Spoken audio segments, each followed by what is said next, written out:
नमस्कार, मैं हूं कोमल शर्मा और आप देख रहे हैं न्यूज 21। स्वागत है आपका मॉर्निंग बुलेटिन में। शुरुआत करते हैं खबरों की। खबर है श्रीगंगानगर से, जहां पुलिस ने संगठित अपराध व रंगदारी गिरोह पर बड़ी कार्यवाही करते हुए 5 और आरोपियों को गिरफ्तार किया है। इससे पहले 4 आरोपी पकड़े जा चुके थे। इस तरह कुल 9 लोग पुलिस की गिरफ्त में आ चुके हैं। पुलिस ने आरोपियों से 90,84,900 रुपए नगद और एक इनोवा क्रिस्टा कार बरामद की है। 29 दिसंबर 2025 की रात रायसिंह नगर थाना क्षेत्र के बाजूवाला चौक पर नाकाबंदी के दौरान कार से भारी नकदी मिली। जांच में सामने आया कि आरोपी कुख्यात अपराधी आरजू विश्नोई व लॉरेंस गैंग के लिए काम कर रहे थे और धमकाकर रंगदारी वसूलते थे। बरामद रकम गिरोह तक पहुंचाई जाती थी, जिसका उपयोग फरारी व अवैध हथियारों की खरीद में होता था। गिरफ्तार आरोपियों में जयमल झांडू, जयपाल झांडू, मनीष विश्नोई, घनश्याम विश्नोई और बलविंदर उर्फ विनोद भादु शामिल है। मामले की जांच त्वरित अनुसंधान दल की सौंपी गई है। श्रीगंगानगर से ब्यूरो रिपोर्ट। खबर डीडवाना से है, जहां राष्ट्रीय सड़क सुरक्षा माह 2026 का शुभारंभ डीडवाना कुचामन जिले में जिला कलेक्टर डॉक्टर महेंद्र खडगावत ने किया। जिला परिवहन कार्यालय में आयोजित प्रदर्शनी का अवलोकन करते हुए उन्होंने अधिकारियों को प्रभावी क्रियान्वयन के निर्देश दिए और उपस्थित लोगों को सड़क सुरक्षा की शपथ दिलाई। कलेक्टर ने कहा कि इस माह को शून्य मृत्यु माह के रूप में मनाया जाएगा। थीम सीख से सुरक्षा। जी हाँ, थीम सीख से सुरक्षा टेक्नोलॉजी से परिवर्तन के अनुरूप हाई रिस्क कॉरिडोर्स की पहचान कर सुधारात्मक कदम उठाए जाएंगे। जिला परिवहन अधिकारी सुप्रिया विश्नोई ने बताया कि अभियान 31 जनवरी 2026 तक चलेगा। इसमें साइन बोर्ड, सड़क चिन्ह, स्पीड ब्रेकर, सड़क डिजाइन सुधार, आपातकालीन सेवाओं का उपयोग और जन जागरूकता कार्यक्रम शामिल होंगे। डीडवाना से गुलाम नबी आजाद की रिपोर्ट। और जो आईरेड के अनुसार जो मैक्सिमम जो एक्सीडेंट का जो समय है वो 6 बजे से शाम को लेकर रात को 9 बजे तक का है। हमारी कोशिश है अगले 1-2 महीने के अंदर अंदर या इस ये जो सड़क सुरक्षा माह चल रहा है इसमें हम इस जिले को तकनीकी रूप से दुर्घटना मुक्त जोन बना दें। कि सड़क की कमी से, संकेतक की कमी से या किसी और तकनीकी कमी से कोई दुर्घटना ना हो। अगर दुर्घटना उसके बावजूद होगी तो वो होगी मानवीय भूल के कारण। हमने डीटीओ को ये भी कहा है कि उन बच्चों पे लगातार नज़र रखें जिनके पास लाइसेंस नहीं है और जो स्कूटी चला रहे हैं। ब्लैक फिल्म, 8 बजे बाद अंधाधुंध ड्राइविंग, बगैर नंबर प्लेट की गाड़ियाँ और शराब पीकर चलाने वाले लोगों। भारत सरकार का जो राष्ट्रीय राजमार्ग और सड़क मंत्रालय है, उसके निर्देशानुसार हर वर्ष जनवरी माह को अब पूरे भारतवर्ष के अंदर सुरक्षा माह के रूप में मनाया जाता है। इसकी थीम इस बार ये रखी है कि सीख से सुरक्षा और टेक्नोलॉजी से परिवर्तन, जिसमें इस जनवरी माह को शून्य मृत्यु माह अपने इसको कोशिश करनी है कि ये बने, जिसके लिए एक पूरी गाइडलाइन आई है। 30 डेज का पूरा प्रोग्राम है, जिसके अंदर 4 तरीके की ड्राइव चलाई जाएगी। जिसमें एक तो है सड़क इंजीनियरिंग ड्राइव, जिसके तहत सड़कों में जैसे झाड़ियाँ कटिंग और जो भी ब्लैक स्पॉट वगैरह है उनको सुधार किया जाएगा। एजुकेशनल ड्राइव चलेगी, जिसके तहत विभिन्न ग्रुपों को, जिसमें कि बस संचालक है, स्कूल बच्चे हैं या फिर कोई ट्रक ड्राइवर्स है, जो भी आम जन है, उन सबको इसमें जागरूक किया जाएगा। एनफोर्समेंट की ड्राइव चलाई जाएगी, जिसमें सड़क सुरक्षा के जितने भी हैं उनको एनफोर्समेंट किया जाए।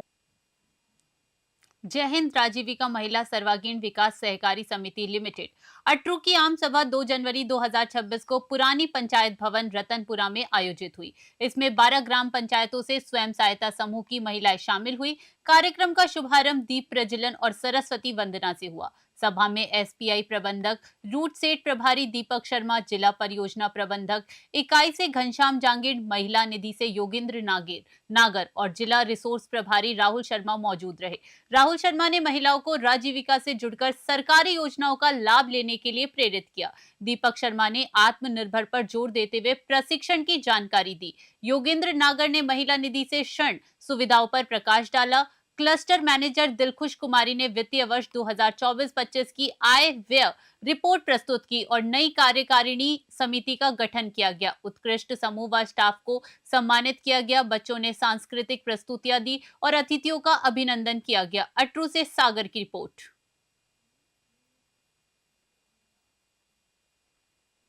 खबर चाकसू से है, जहां चंपेश्वर महादेव मंदिर में आयोजित 9 दिवसीय श्री राम कथा का शुक्रवार को विधिवत समापन हुआ। समापन समारोह हवन और पूर्णाहुति के साथ संपन्न हुआ। कथा के अंतिम दिन कथावाचक महाराज रामशरण ने सीता हरण, लंका दहन और राम रावण युद्ध का मार्मिक वर्णन करते हुए श्री राम के राज तिलक की कथा सुनाई। उन्होंने रामायण से मिलने वाली मर्यादा, सेवा भाव, बलिदान और त्याग की शिक्षाओं पर प्रकाश डाला। 9 दिनों तक मंदिर में 1.25 जप का अनुष्ठान भी चला, जिसका समापन हवन आहुतियों के साथ किया गया। इस अवसर पर मंदिर समिति ट्रस्ट अध्यक्ष रामकिशोर सोनी, सचिव दिनेश शर्मा, कोषाध्यक्ष मीठालाल शर्मा, गजानन शर्मा, धर्मराज शर्मा और महिला मंडल प्रमुख व मीडिया प्रभारी निधि जैन सहित बड़ी संख्या में भक्तजन उपस्थित रहे। बच्चों और महिलाओं ने भी धार्मिक कार्यक्रम में सक्रिय भागीदारी निभाई। चाकसू से महावीर स्वामी की रिपोर्ट। चंपेश्वर महादेव मंदिर में मैं महिला मंडल प्रमुख हूँ। इसके साथ ही यहाँ के जो मीडिया का काम है वो भी मैं देखती हूँ। तो आज अपने 25 दिसंबर से 2 जनवरी तक श्री राम कथा का यहाँ पर आयोजन था, जिसमें बहुत से लोगों ने बढ़ चढ़कर भाग लिया और इसके साथ उसका आज समापन हुआ, जिसमें 1.25 अनुष्ठान भी चल रहा था। तो हवन आहुतियों के साथ आज उसका भी समापन हुआ। साथ ही साथ कथा, जो 9 दिवसीय श्री राम कथा चल रही थी, उसकी भव्य फूलों की होली के साथ समापन हुआ। इसके बाद विशाल भंडारे का आयोजन भी किया गया है। यहाँ यजमान आज हमारे साथ में भी हैं और दिव्य कार्यक्रम हर वर्ष यहाँ चलता रहता है और ये जो कार्यक्रम है वह दिसंबर में हर वर्ष रहता है। यहाँ सभी यजमान पूजा में बैठते हैं और सभी विद्वानों के द्वारा जपानुष्ठान किया जाता है, सवालक्ष किया जाता है और कथा का दिव्य आयोजन यहाँ पर मंदिर प्रांगण में किया जाता है। मेरा नाम डॉक्टर मनमोहन शास्त्री है और मैं चाकसू से निवास मेरा स्थान है और यहाँ अलग अलग क्षेत्र से अलग अलग अच्छे विद्वान, आचार्य लेवल कर विद्वान यहाँ पर पधारे हैं। बस्सी क्षेत्र से, चाकसू क्षेत्र सहयोग से ये कार्यक्रम हो रहा है। केवल हमारा तो केवल माध्यम है कि हम इसको करा रहे हैं और एक कथा और कराना चाह रहे हैं, भागवत कथा, जो अगले साल कराएंगे। और एक उद्देश्य और हमारा, हमने यहाँ चाकसू में पहली बार 13,000 लीटर गंगा जल का हमने अभिषेक कराया। आज तक शायद कहीं 13,000 का कहीं नहीं हुआ होगा। और उसके बाद में एक साल में हमने 53 जोड़ों का कराया। उसके बाद हमने 66 जोड़ों का दूध का अभिषेक कराया 4,000 लीटर का। उसमें जो पैसा आता है, जो हम भगवान के सहयोग में। खबर हनुमानगढ़ से है, जहां जंक्शन के राजीव चौक के पास शुक्रवार रात करीब 9 बजे निजी ट्रेवल्स करनी कृपा की स्लीपर कोच बस में अचानक वायरिंग में स्पार्किंग से आग लग गई। बस श्री गंगानगर से हरिद्वार जा रही थी। धुआं उठते ही चालक ने तुरंत बस रोक दी और यात्रियों को सुरक्षित नीचे उतार दिया।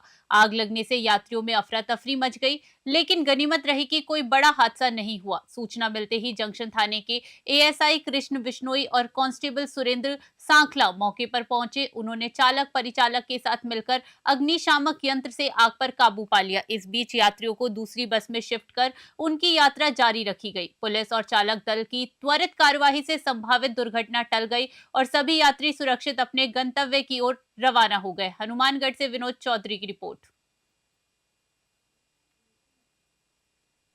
खबर हनुमानगढ़ जिले के रावतसर क्षेत्र से है, जहां ग्राम पंचायत गंधेली में यूरिया खाद का संकट एक बार फिर सामने आया है। शुक्रवार को यहां 500 बैग यूरिया का रैक पहुंचा, लेकिन बड़ी संख्या में किसानों को जरूरत अनुसार खाद नहीं मिल सकी। कड़कड़ाती सर्दी में सुबह 5 बजे से लगी लंबी लाइनों में धक्का मुक्की और व्यवस्थापक में नोकझोंक की स्थिति बनी रही। टोकन प्रणाली से वितरण में अधिकांश किसानों को केवल एक बैग ही मिला, जिससे नाराजगी बढ़ गई। गंधेली सहित आसपास के गांव लालपुरा, रायका वाली ढाणी, गांधीनगर, 32 चक और 34 चक प्रेमनगर से आए किसानों को भी निराशा हाथ लगी। किसानों का कहना है कि वर्षों से यही संकट जारी है और समय पर खाद न मिलने से पैदावार प्रभावित होती है। किसानों ने यूरिया खाद की स्थायी आपूर्ति व्यवस्था सुनिश्चित करने की मांग की है। हनुमानगढ़ से विनोद चौधरी की रिपोर्ट।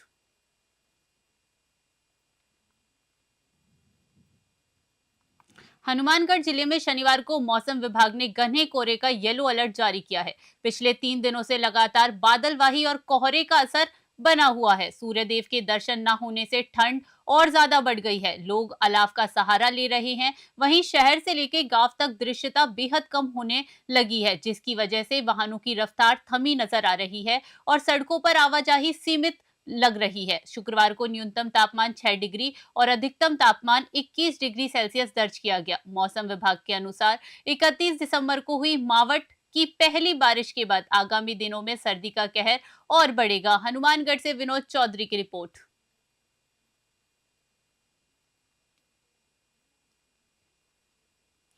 अब खबर अलवर जिले के खेडली कस्बे से, जहां पिक्चर हॉल से सोखर गांव जाने वाली मुख्य सड़क की हालत बेहद दयनीय हो गई है। नाले नालियों के अभाव में सड़क पर दलदल, कीचड़ और गंदा पानी जमा है। स्वच्छ भारत अभियान की पोल खोलते हुए इस हालत से आसपास के निवासियों का घरों से निकलना मुश्किल हो गया है।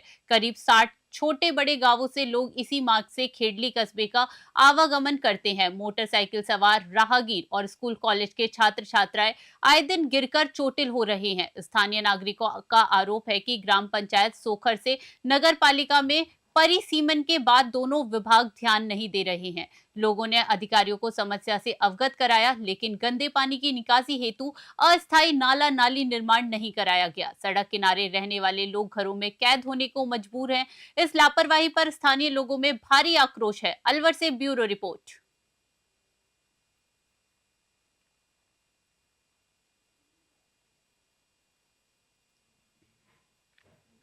मॉर्निंग बुलेटिन में फिलहाल के लिए इतना ही। देश विदेश की बड़ी खबरों के लिए बने रहें न्यूज़ 21 पे।